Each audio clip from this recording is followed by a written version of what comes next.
Willoughby, Ohio, 1980. Mark Madger comes home to find his wife, Nadine, lying in a pool of her own blood. Nadine has been viciously stabbed dead.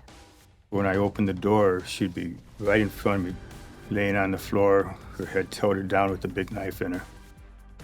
Couldn't believe it. The first thing I just remember saying, "No, Nadine, no."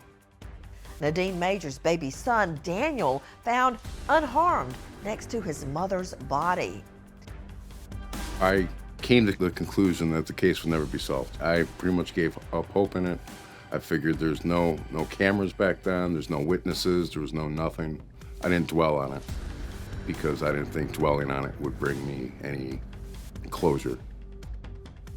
But closure is exactly what police want to give Nadine's infant son and her husband, Mark, even if it takes decades. This is the story of a groundbreaking new forensic science and how it might solve the gruesome murder of a beautiful young mother. I'm Nancy Grace. Welcome to Bloodline Detectives.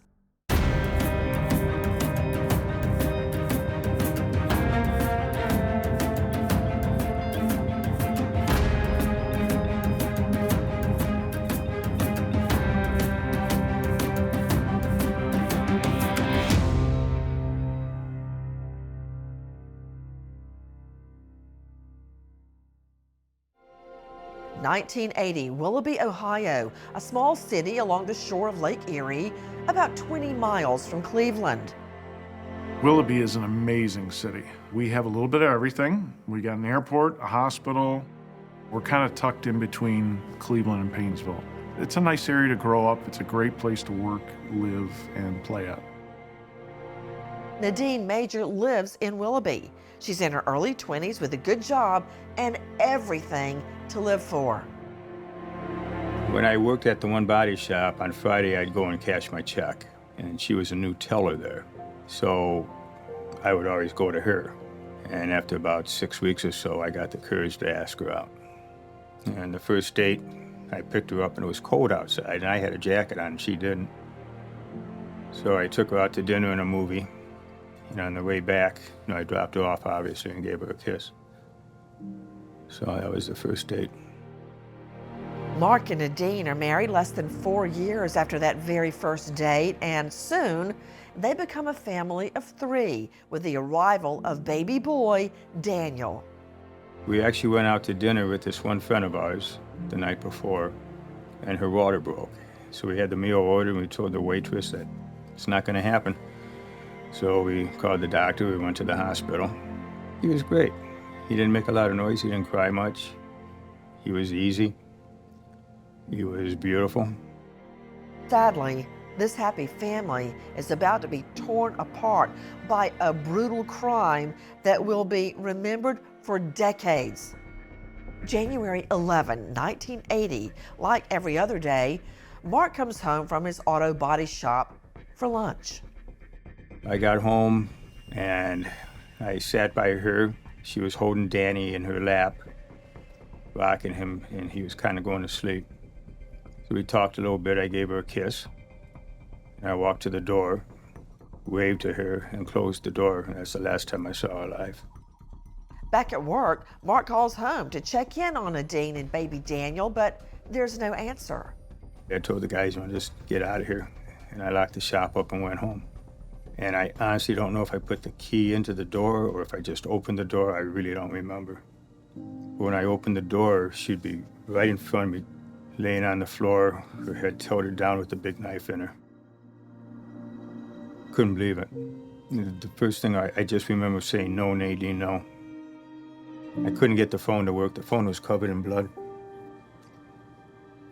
So I picked Danny up out of the crib, and I was yelling that my wife has been stabbed. A lady upstairs answered her door. I don't even know who she was. I know she lived there. And I just handed Danny to her. I said, "Please call the police. My wife has been stabbed." Detective Ken Iselli steps inside, and he, a veteran crime fighter, is shocked by the savage crime scene. Through the doorway, I could see the victim laying in the corner with a large knife protruding from her chest. I could see on that floor what appeared to be footprints in blood, but they were dried up, along next to some other prints that were a work shoe that obviously left moisture, having come in from the outside a short time ago. When I look at those pictures, it's really hard to describe the violence and viciousness that took place in that little dining room.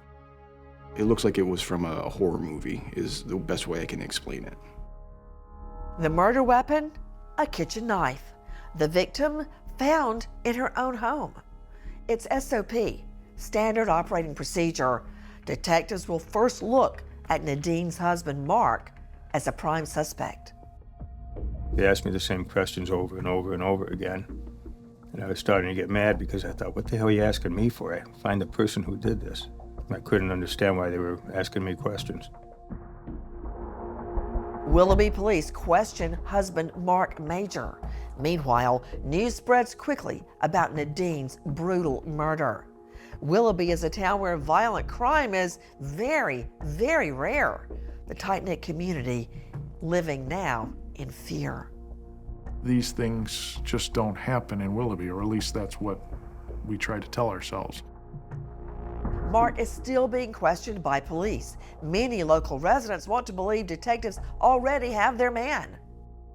When you have a lack of information out there, that's a quick summary to go to. The community wanted us to find out who was involved, and when you only have the one person involved, it's easy to rush to that judgment. The Willoughby community may be rushing to judgment about husband Mark Madger, but police are not. There's a savage killer on the loose. Can detectives find him before he strikes again? That's next on Bloodline Detectives.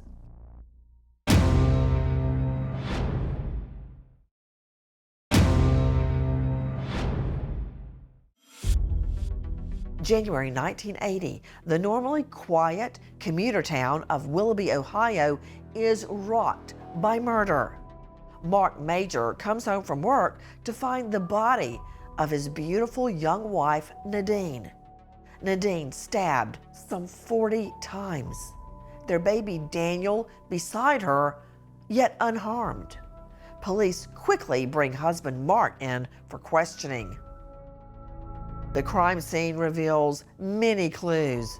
Detectives carefully preserve each item and begin piecing together just how Nadine Madger was murdered. They had taken numerous items out of the apartment as evidence. One of the items was the drawer where they had this butcher block cutlery set. There was a knife missing out of that block. They had taken the phone that was found at the scene with blood on it. They did a great job collecting all of the items that they could find that looked like they might have had some involvement, because who knows what that might turn up years later. She was wearing polyester pants, she was wearing a top, and she had these blue shoes on. All of those items were collected as well, too. Those items were later sent to our crime lab, and they were analyzed. They were able to find a drop of blood that was foreign to Nadine, that eventually they were able to test and determine that it came back to an unknown male. The original Willoughby police team is impeccable in its investigation. DNA is not yet available at that time as a forensic tool, but they successfully isolate the suspect's blood type. They also hope an autopsy will reveal more clues. In examining the victim, we could see that she had been attacked from the front at this point, a number of slashes across the face. There's no evidence that anyone entered any of the other rooms. Everything was fairly well intact as we could see it. The victim's purse was found lying on a couch in the living room, and all the papers were intact as well as her keys. The checkbooks were found in the bedroom and they were not disturbed. The medical examiner was able to determine that Nadine sustained a severed jugular artery and also had a perforated lung. Nadine put up a heck of a fight. You could tell by the defensive wounds on her hands, the marks and blood all on the walls. You could tell she was fighting for a while. Very quickly, detectives establish how Nadine died. Now, they've got to find the killer. Could it be her own husband, Mark, who is now in police custody? I told him, I said, I'll take a polygraph test. So Sunday morning, they said, will you still take a polygraph test? I said, yes. And the polygraph test, the guy asked me the same questions over and over and over again. It seemed like it lasted forever. I don't know, it was 2 or 3 hours, I don't even know. And then several months after that, they asked me if I would take another one. I said, yes, I would. And I took another one. They didn't have anybody else at that moment, so they wanted to interview Mark and learn everything they could about Mark's day and about Nadine. And the polygraphs were instrumental in determining if what he's telling the police was true or not. In my mind, I could tell what was going on, and I couldn't get it out of my lips. I felt I couldn't convince them that I didn't do it. I thought, I'm going to jail for something I didn't do. That's what I thought. But Mark Madger is not going to jail. Polygraph tests and police rule him out as a suspect, at least for now. Some of Nadine's relatives are not convinced. They still consider Mark a suspect. It was really awkward. The one sister thought for sure I killed Nadine, and she kept on making comments and stuff like that. She wanted to hang me by my neck. I don't know what she did. It was horrible. We went to Mount Olive Cemetery, which is in Solon, Ohio, and I asked to get me a dozen yellow roses. That was her favorite color rose. The rabbi took the flowers from me, and he broke off some of the petals and threw them on the casket, and then laid the rest of them on the casket. Then after they said whatever they said in Hebrew and so forth, they lowered the casket down to his level, and they started throwing dirt on it, and I asked them to stop. And they did. And I bent down and I kissed the casket. Willoughby police do everything they can to find Nadine's killer, but their investigation stalls. They were able to talk to a woman who lived on the 3rd floor of Nadine and Mark's building. She saw a canary yellow car parked right by the back door. It was believed that this was very possibly the vehicle that the suspect arrived in. For a short time, the lead about a yellow car looks hopeful, but for now, it does not pan out. Detectives now take a new approach. In a savage knife attack like this, the perpetrator is also injured as well, usually along the hands. Police begin to contact local hospitals to find out, has anyone been treated for wounds that may have been caused by a knife? As I recall, there were about 9 people. Some of them, the cuts were not where they should have been for somebody who was handling a knife and it slipped, it would be like across the fingers. Time passes. The case seems no closer to being solved. The local businesses in Willoughby step forward. They offer a $5,000 reward for information leading police to the killer.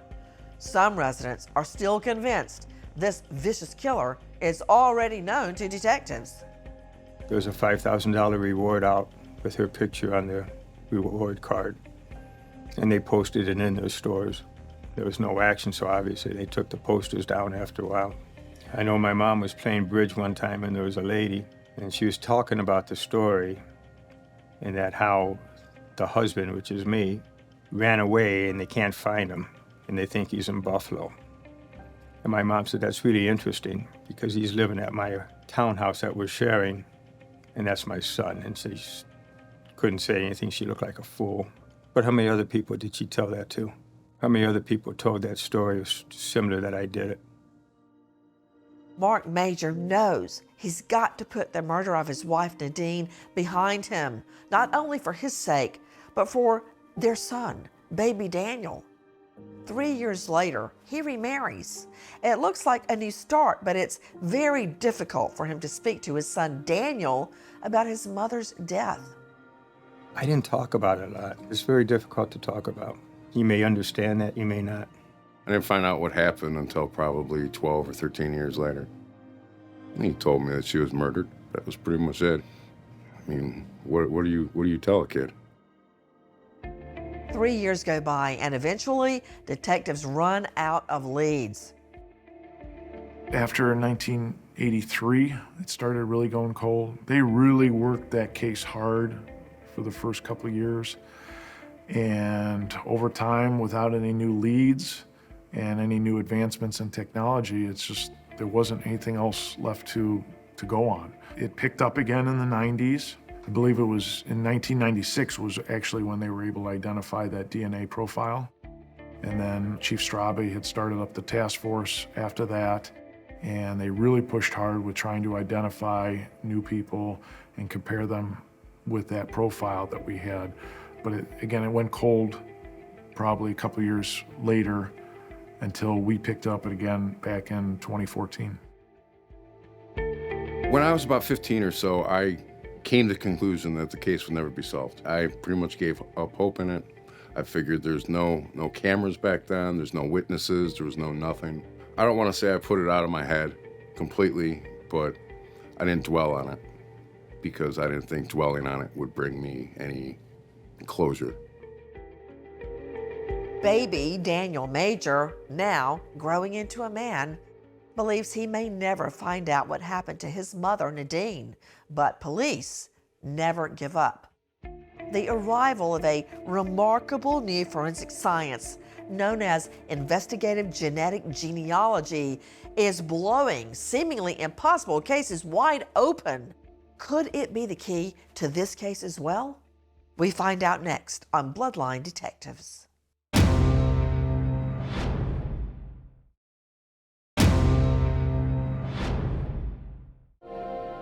1996, Willoughby, Ohio. Brand new DNA technology just might allow a blood sample found on Nadine Madger's body to reopen her murder case. 16 years earlier, the young mom found stabbed some 40 times. For years, some in the community blame her husband, Mark. However, police clear him. After the case hit a brick wall, there wasn't a whole lot to do besides anytime someone called in a tip, they would pursue that, but nothing ever panned out. But in 1996, officers resubmitted Nadine's clothing to the Lake County Crime Lab, this time for DNA analysis. The crime lab was able to develop a single source DNA profile from Nadine's shirt, which was not her DNA. The officers working on it at that time thought, this is it, we're gonna solve it. It was just another dead end, because this DNA of the suspect was put into CODIS and compared to all the DNA profiles in CODIS, but we never got a hit. It's a database of DNA profiles. By submitting a new profile, it essentially takes a look at it compared to all the other profiles and determines if it's a match with one of the other ones in the database.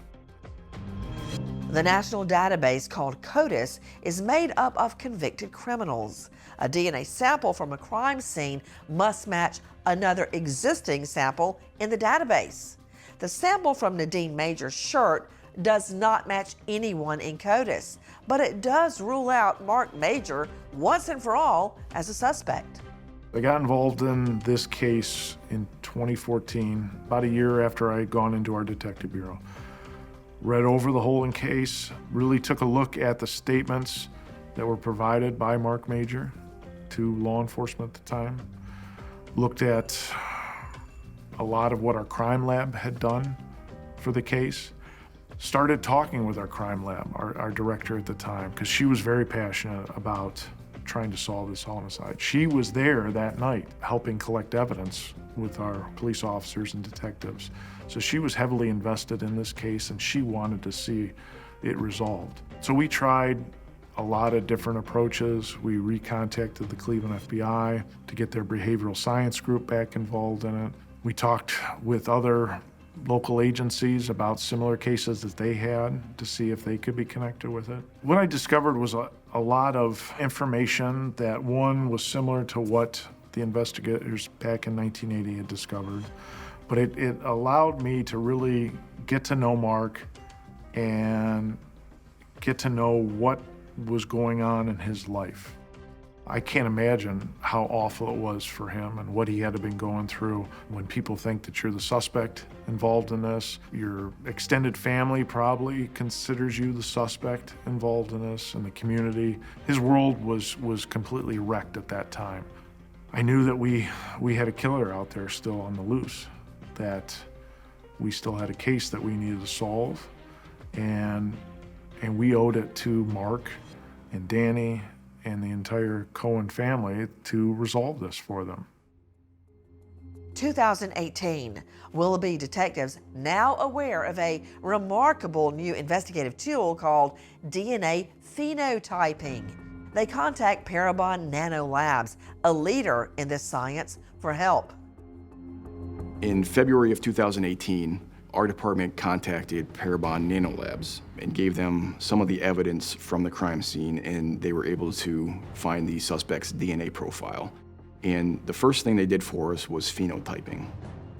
A snapshot phenotype is where we predict somebody's physical traits from their DNA.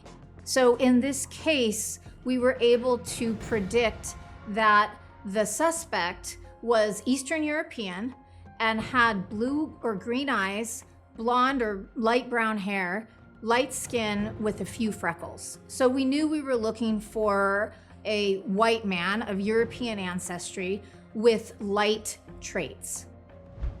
They told us that the killer was a white male. They were not sure of an age of the person. They gave us one when the suspect would be about 25 years old, and one an age progression where he'd have been about 65 years old. First thoughts was it sent a chill down my spine looking at, I could possibly be looking at the killer right now. Now, that's just another tool to add to this whole puzzle to try and figure out. And now we needed to start looking at DNA profiles to see, you know, if we can identify the killer, and then maybe put these profiles with that. So once we received that information that we knew now what our suspect looked like, we were able to eliminate a lot of people from our suspect list. We could get rid of any females on that suspect list. We could get rid of anybody with brown eyes or brown hair who were not white males. So it cut the work down quite a bit. There's a lot of skepticism among some of the detectives here about how accurate this could be. At that point, I thought it was the best information we had to go on, so I believed in it and I wanted to work with it. Detectives keep Mark Madger informed of developments. We told them that we had contracted with Parabon Nanolabs and that we had developed this profile. We had shown Mark the profile because, one, we wanted to see if this person looked familiar to him. It did not look familiar to him. He did not have anybody in mind that this might match up with. But we wanted him to know this direction we were going. We talked about maybe doing a press conference and putting this out there to the public to see if we can maybe develop some suspects that way. He didn't want to get involved in that regard, but he was very supportive of this process that we were moving forward. The DNA phenotyping fails to find a suspect. Parabon Nanolabs has one other possible approach that is solving seemingly impossible cases all over the world. So when I started doing genetic genealogy almost 20 years ago, investigative genetic genealogy wasn't a thing. In fact, we were focused on identifying long dead ancestors. That was really the exclusive use of genetic genealogy originally. But then I decided to try to help adoptees and people who were looking for their biological fathers. And that meant that the techniques needed to be adjusted. So instead of trying to find long dead ancestors, we were now trying to find living or recently living individuals. That approach is what is now the basis for investigative genetic genealogy and trying to use genetic genealogy to identify violent criminals and Jane and John Does. When the SNP file was uploaded to GEDmatch and Family Tree DNA, we were incredibly disappointed because the matches were extremely distant. There were no close cousins whatsoever. So typically I would tell the agency in a case like this that it's not viable for genetic genealogy. But one of my team members named Stephanie really wanted to help Nadine's family get justice and answers in this case. And so she agreed to work the case even with these incredibly distant matches. The first report back to us from Parabon was that our case resulted in 0 promising leads of second to third cousins and 0 promising leads of third to fourth cousins. So there was nobody in these genealogy websites, databases, that was a close relative of our suspect. At that point, I had never worked at genetic genealogy, so I really didn't know what to make of it. I knew that we still had a lot of work to do. Sometimes when we perform investigative genetic genealogy on a case like Nadine's, we can come up with the name of a potential person of interest or a set of siblings very quickly, sometimes in hours or a couple of days. This case was very different. It took over 2 years of collaboration between our genetic genealogist, Stephanie, and Detective Slay. Stephanie continued to build family trees and was able to identify a family of interest that was living in the area of the crime. Once we got a list of potential relatives of our suspect, which were very distant, like 5th and 6th degree cousins, what we had to do is reach out to those relatives and kind of track down their family tree and then contact their family members and try to get them to give us their DNA. This is a great example of where it really took collaboration with the genetic genealogist and the detective's traditional type investigation, where Stephanie would provide information to Detective Slay, and then he would take that information and run with it. I made hundreds of phone calls and wrote letters to people just trying to convince them to either give us their DNA or if they have already put their DNA in one of these websites to enter it into GEDmatch, which would allow law enforcement to see their results and to see if they were related to our suspect.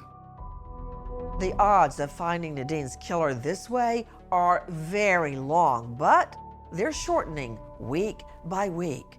First, 5th cousins of the suspect are revealed, then 4th cousins, then 3rd cousins. Gradually, the killer's identity is falling into focus. Stephanie built the family trees of those distant matches, and she actually did find a common ancestral couple. What that meant was she located several individuals who shared DNA with our suspect, but also shared DNA with each other. We worked this tree back to the mid-1800s. We worked their family tree down to finding living descendants. I would go out and contact these people and get their DNA or have them upload into GEDmatch. I stumbled across a death record, which the last name matched the ancestral couple. I gave that information to the genealogist, and she was able to work the family tree down to a family that had members that lived in the Willoughby area in 1980. When the genealogist worked that family tree down to present day, they found the last name Simcak. Once the genealogist came up with this family that lived locally, the Simcaks, she said there were 3 brothers that were of the right age that could possibly be the suspect. Could one of the 3 Simcak brothers be Nadine Madger's killer? Will his own family's DNA be used to identify him? After over 30 years, finally, there's new hope in the investigation. This was the first time in the 2 years that we were working on the case that we actually had a local connection to this family tree, and I thought we were really on to something at this point. I was like, oh my gosh, so you're telling me that you're closing in on this killer? And we think we've identified him.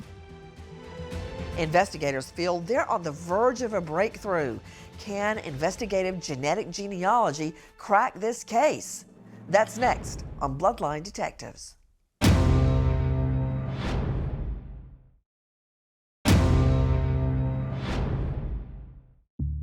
2018, Willoughby, Ohio. Over 40 years since the day that changed Mark Madger's life forever. in 1980, Mark comes home from work and finds his wife, Nadine, lying in a pool of her own blood with multiple stab wounds. It's a near perfect crime, except for one drop of blood left behind by the killer. Now, this drop of blood is analyzed using investigative genetic genealogy. Investigators built a family tree that points to 3 brothers, all named Simcak. Once the genealogists came up with this family that lived locally, the Simcaks, our prime suspect at that point was Stephen Simcak, just based on where he lived. He had died in June of 2018. We found out that Stephen Simcak had been cremated. He was not buried, so we weren't able to get a sample of his DNA. It was very compelling when they finally narrowed it down to a potential person of interest. He fit into the family tree that Stephanie had been building, was related to these distant matches. His traits were consistent with the snapshot phenotype. I started researching and found out that he had a grandson who died in 2015. I reached out to the Cuyahoga County medical examiner who did the autopsy on the grandson. They did take a DNA sample from the grandson, and they gave me a portion of it. I brought that to our crime lab in Lake County and had them compare it to our suspect DNA. Once he had learned of a possible name, Detective Slay was not just going to rest on his laurels with that. He wanted to know everything else. When I got their results a few days later, they were able to tell me that the suspect's DNA and the grandson's DNA shared YSTR DNA. And this was able to tell us that the suspect came from the same male family line as the grandson.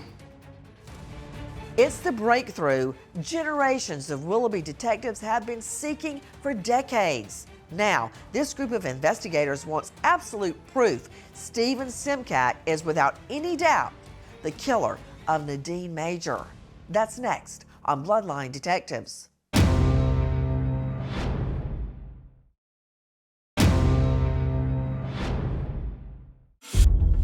Willoughby, Ohio, 2022.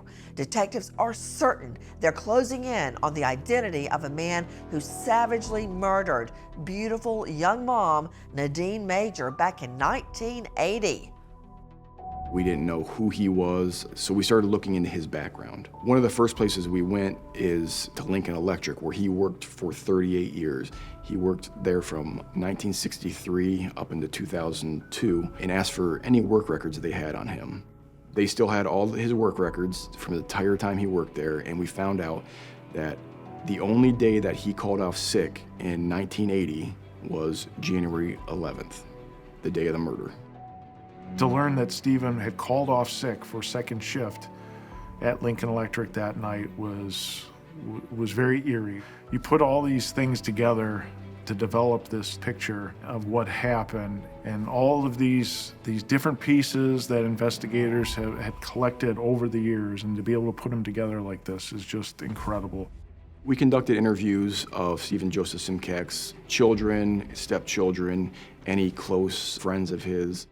What we were able to determine through these interviews is that in 1980, he drove a canary yellow Dodge Dart with a white vinyl top, which almost exactly matches the vehicle that the woman from Nadine's building saw during the time of the murder. We are also able to find out that prior to 1980, Stephen Simcak was a heavy drinker, a very bad alcoholic, and then for no reason, according to everybody, he stopped drinking right around 1980.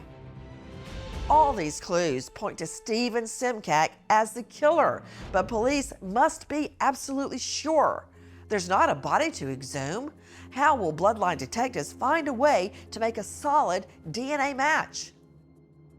So once I found out that our suspect and the grandson of Steve Simcak had the same YSTR DNA, I was very happy. I thought, man, we're so close.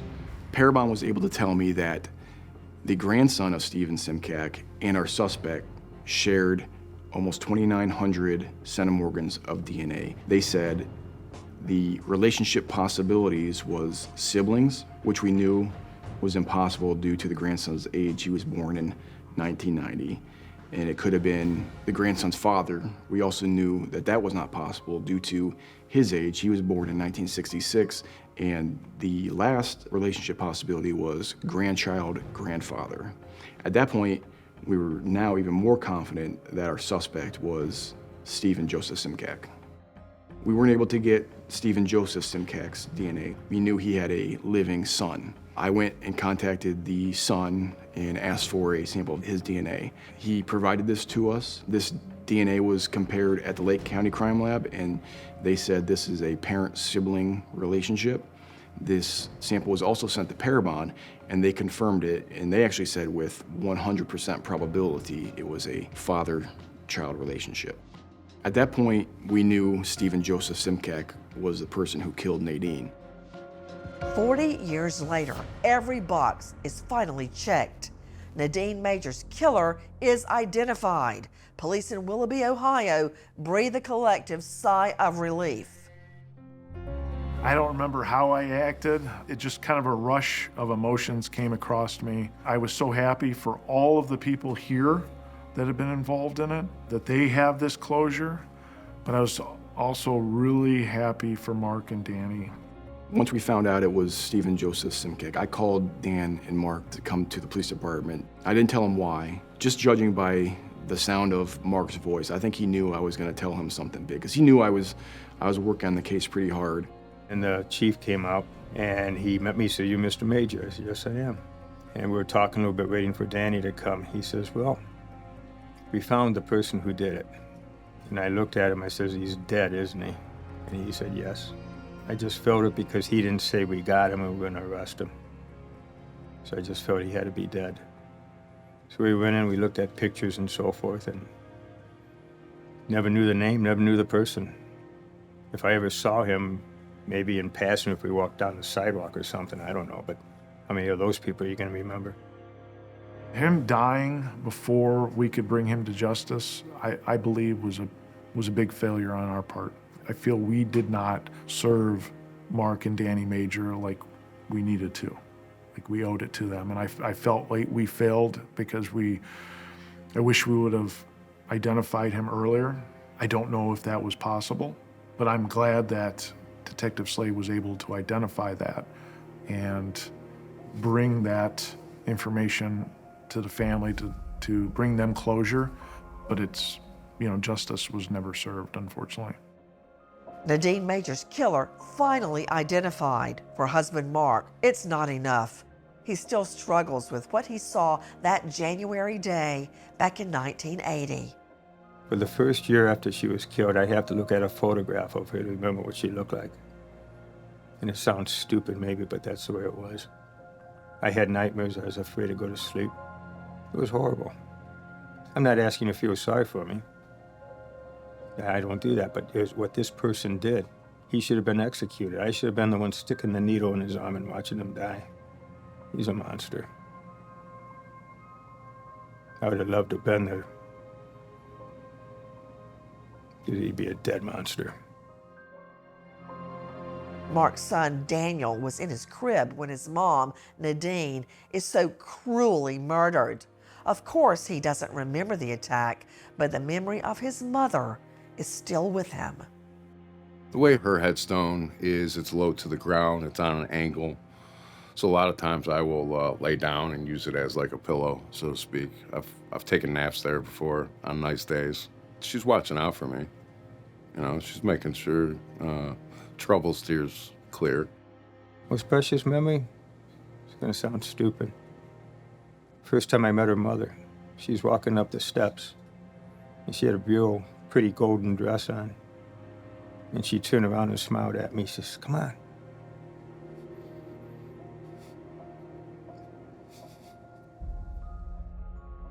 A heartbreaking end to a complex and painstaking search for a brutal killer. It's a case that in all likelihood would never have been solved without the tenacity and pioneering work of forensic investigative genetic genealogists, scientists who believe there is no hiding from your own family's DNA. It's very likely that this case never would have been solved without investigative genetic genealogy.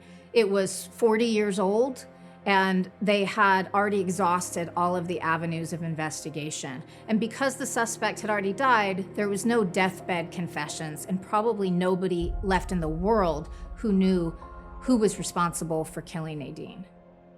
One of the biggest things I take away from this case is the fact that forensic genetic genealogy is available to law enforcement now, and what's it going to be like in 5 years from now? I definitely think we're going to come to a point where there's no such thing as a cold case, that we're going to be able to solve anything where DNA was left behind.